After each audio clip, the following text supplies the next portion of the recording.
I know you get this question all the time, but what are the top 5 things that you think are a reason for someone being in a plateau?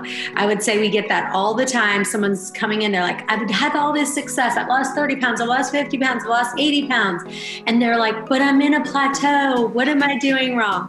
So what would you say are the kind of the top 5 things you see when somebody is in a plateau? Well, when you're at a plateau, we have to first see if you really are at a plateau, because just like you said, a lot of people will lose like 30 pounds and then their weight loss is slower. And so maybe they were losing, maybe at the beginning, 2 pounds a week, then they were losing 1 pound a week, and now they're only losing half a pound a week. Is that a plateau? No, it's just a slowed rate of loss. And so I'm a big believer in finding your moving trend and seeing what's happening. You know, I talk about weighing daily and calculating your weekly average once a week. So if you think you're at a plateau, I want you to first be sure that you really are. You know, if you're using an app like Happy Scale will tell you, you'll have like your slope going down. And if it's still green, you're not at a plateau, your moving average is still going down, but it can be hidden within the fluctuations. If you start getting red, that means you're actually going up a little bit, or if it's staying the same, you can tell. But really make sure you're at a plateau. If your weekly average is still going down a half a pound a week, you're not plateaued, you're just losing slowly. So, what could you do to shake up a plateau? Well, change something up. The up and down day approach that we talked about earlier is a fabulous way. Even the way you mentioned where you have a 1 hour window one day, then a 5 hour window the next or whatever, because, I talked before about how our bodies can adapt. If you're doing a low calorie diet day in, day out, your body can adapt to that. Well, the same thing with fasting. If you eat exactly the same way day after day, even though fasting is protective of metabolic rate, your body is still very adaptable. Homeostasis is a real thing. And so shake it up a little bit. You have to figure out a way. Some people find just one big eating day a week will do it for them.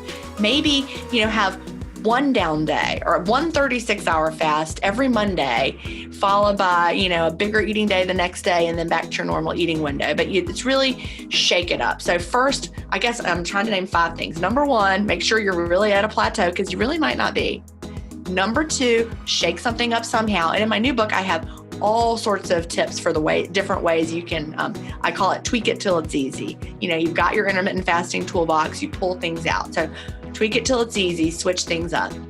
The third thing you might want to do is really think about, are you stopping when you're satisfied, or have you gotten in the habit of eating just because your window is still open? That's a big one. A lot of people drift into that. Well, my window's still open, so I'm going to go ahead and have a cookie. Oh, I'm going to go ahead and have another cookie because my window's still open.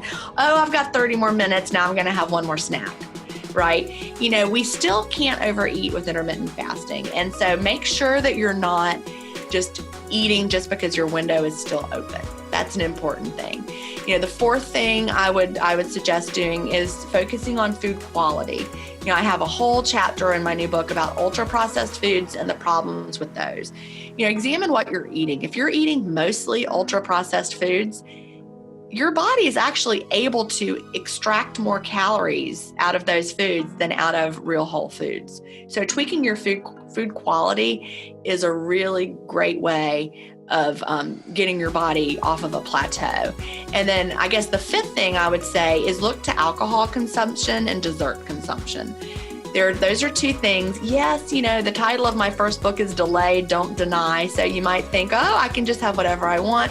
Well, if you're stuck in a plateau, you may need to do a little extra delaying. Maybe don't have a glass of wine 7 nights a week. Maybe don't have dessert every day.